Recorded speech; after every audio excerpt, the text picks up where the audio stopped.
Welcome back to another episode of Follow the Build. We're here in our studio with this lovely A683. In one of the earlier episodes, this was in kind of early stages of fit out. So we're just going to take you through now the finished boat. This is actually just going through the final stages of quality control and preparation before going to the client. So up in the boat now, Ross is just going to take us through some of the features that we spoke about in the last episode around boarding and storage. Oh, hi guys. Yeah, so on the last episode, there was no upholstery fitted, number one. I think we touched upon the sort of boarding and things like that from a water sports perspective, but also from sort of boarding from a pontoon. So you have loads of these sort of non-slip flexi-teak surfaces, which are really safe and look great when you flip the cushions like so. I'm just going to take you through some of the storage in the Ribeye, because one of the other benefits you get with having a nice deep V hull, you get a much deeper locker, as you can see down there. And our approach to building in the actual under-deck structure with the Ribeye A Series is actually moulding a backbone. And what it gives you is a beautiful, polished, moulded locker that goes right down into the hull here. And we've also got these secondary mouldings either side, these two bin mouldings we call them, which hides all of your sort of drainage, all of your rigging. And we run our rigging up these stringers up to the console, which does a really neat job. And it means you can just throw all your big ticket kit items underneath there. So you get everything off the deck and you crack on, have a day's boating. Now, one thing that's not fitted to this boat as of yet, well, the boat's nearly finished. There's a few sort of quality control stickers around the boat. You can see one on the console there. But one of the key things that hasn't been fitted here is a table. So we've got a really cool table that you can erect that has hinges. So you can basically have a large table for having lunch, or if you're just doing a bit of fishing, you want somewhere just to prepare some hooks or something, you can make it quite thin as well. Other than that, the boat's pretty much complete. So we've got the suspension seats in and we've got our Ergo console, which we love. James, do you want to tell us some more about it? Right, so moving on to the console. First thing, as with all Ribeyes, is to talk about the ergonomics. So we put a lot of time and effort into making sure that the driving position and the feel of driving a Ribeye is truly market leading. As we always say, come down and visit who's going to build your boat, whatever brand that might be. We have a great demo fleet, one of which being a 683, again with a 225 on, an incredible boat. We're running an all black one this year. And that's part of our demo fleet, and really do, I can't recommend strongly enough coming down and actually getting behind the boat and feeling it on the water. And a massive part of that is the ergonomics behind the console. So first things first, really, really comfy seats on sort of best in the industry suspension units by Shocks. These are an incredible premium unit. You've got height adjust on there. You can dial it into your weight. These seats that we've designed to be really ergonomic. We cut these little bits out more so you can swing round, stick your leg in there when you're looking backwards. But I think the main feature of these seats is the 3-position driving, depending on what you're doing. So obviously position 1, stood up. Again, we took a lot of time to get that steering wheel angle right so you feel really planted on there. Or obviously sit down on the bolster. This is where the foot plate down there comes into play. Ross is going to speak a little bit about how complex our mouldings are in a minute. And then obviously the third position, full sat down position, completely protected by the windscreen.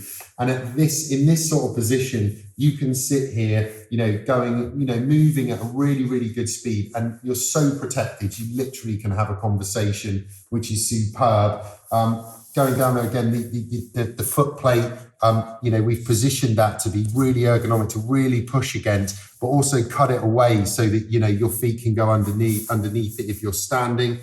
As we move up into this really big kind of storage area under here, so you can fit all your nav screens in there, maps and that sort of stuff. As we move up, we've got the signature audio system from Fusion. Again, sounds amazing. And you can see how we've actually angled these speakers up so you can really, really hear them properly.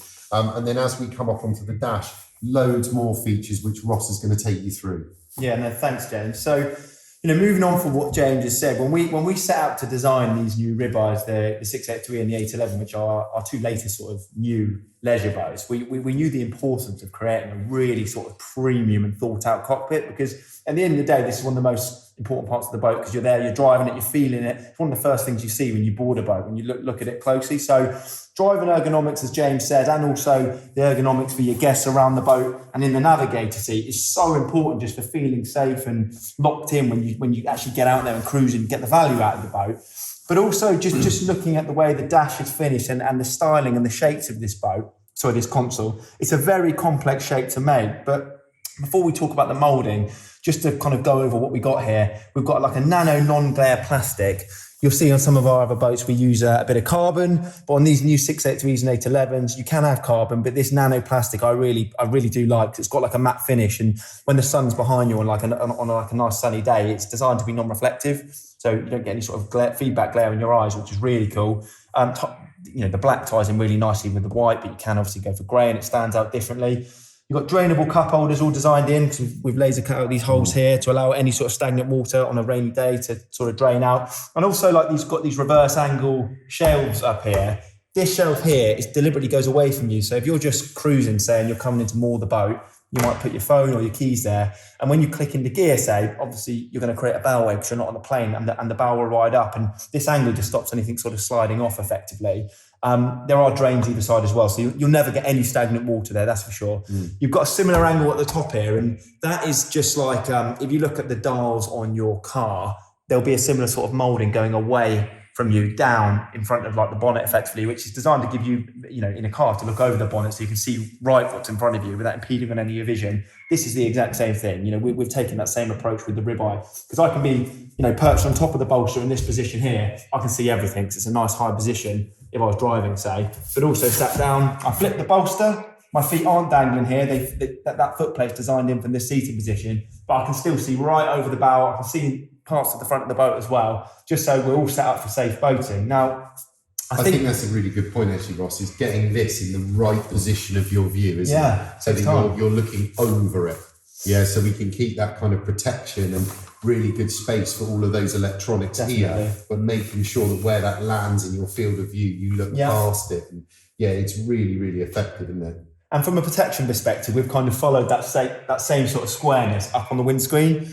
So when you're doing, say, 20 knots, once you go faster than 20 knots, you get a bit of sort of wind whistle in your ears. But that windscreen really does do a job, because it's square right to the edge and it maximizes your protection. And we've kind of gone as wide as we can with the console without going too wide, because our approach is always to have a center console so the boat balances well from a performance perspective, but you've still got ample amounts of sort of access either side, because you'll see the console slightly swoops in here. And now we're talking about the actual moulding shape of why this isn't a premium console. It's a very hard console to make, to be honest, because you've got to use split tooling, which effectively, to get a console with all of this ergonomics, a cutaway at the bottom here, there's a secondary sort of rain channel underneath here, and this is a secondary moulding as well. You need to use split tooling, which effectively means when you build the actual moulding inside the tool, you can't pop it out. Now, a lot of rib manufacturers go for a single piece moulding where it's a moulding bucket mold with draft effectively, so it'll just pop out effectively. And you can't do that, but when you go for this sort of shape, you've got to unbolt it. And I guess the additional cost of building a console in that way is the amount of finishing that you then got to do, because all the split linings on the tool, you've got to hand finish by hand. But, we always say with the Ribeyes, we're always trying to build, our approach is to try and design the best ribs, the best consoles, the best ergonomics. And that's what it takes, in our opinion, to do that. This is also a secondary moulding, which comes out of a different moulding altogether. And that's what gives you James's cubby box design. James came up with that, and we call it the Defender cubby box, like when you're in a car. But it's just a cool place to sort of chuck your boating cap, your sun cream, and also your instrumentation covers, just so you can get boating quickly. We've thought about it. Exactly. And going back to that initial point, isn't it? Come and have a go. You know, because it's like the central console thing that you picked up on there. From a kind of a boat design, boat builder's perspective, offsetting the console to one side, it does what feels like opening up all of this space down one side. So I can totally understand from a kind of walk around design perspective, the why you go that way, but the detrimental effect it has on a performance, because on performance and handling, is, you know, a boat's got to be balanced at the end of the day. You know, that's the key thing. And that's why everything is always down the middle of the ribeye. And that takes us a lot more kind of effort and build time in order to achieve that. So we can still give those nice ergonomics. And that's where, you know, those sort of handles come into play. So these handles on the console, you know, they've been designed so as you walk past, you know, naturally this hand, so you can sweep past, and as you come to the front of it, you've got this handle here. And again, going back the other way, you know, this handle's naturally where your hand falls, and then as you come round, you grab that handle. And it was all of those sorts of things that we put, you know, we put so much time into when we're developing our boats. And again, that's where the difference comes in, you know, when you actually get on board and you feel, and it feels amazing to drive, and it feels alive, and it feels fun and capable and safe.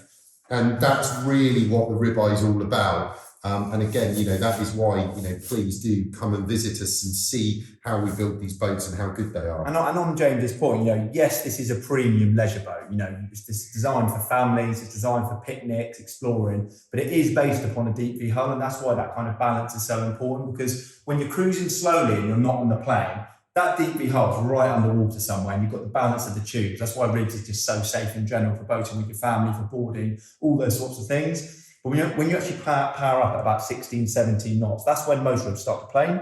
And that's when our boat will actually ride up on its deep V hull. And the second you see, you know, rib design with an offset console, you can't really do that with a deep V hull. And therefore, we think that's why this approach gives you a softer ride, because the boat doesn't run on its side effectively. It's balanced and it starts working, giving you that sort of suspension and that drier, softer ride when you're exploring, doing that coastal cruising. I think overall the whole layout and the way this boat works has been designed, certainly, you know, for the type of boating that we here in the UK like to do with our friends and our families. You know, it's got the features in to keep everybody safe to go out and have a great time. So I think, they've come out so good. And this boat, and certainly the 811 as well, which is part of the same range, they are really incredible, aren't they? And I think if you're looking at kind of that sort of 6.5 to 7 meter type boat, you're here. And then also look out for our 811, because in both of those sizes, I truly believe you will not get a better boat in that size to enjoy with your family around the British coast or anywhere else where the sea, you know, is often rough, really. Definitely.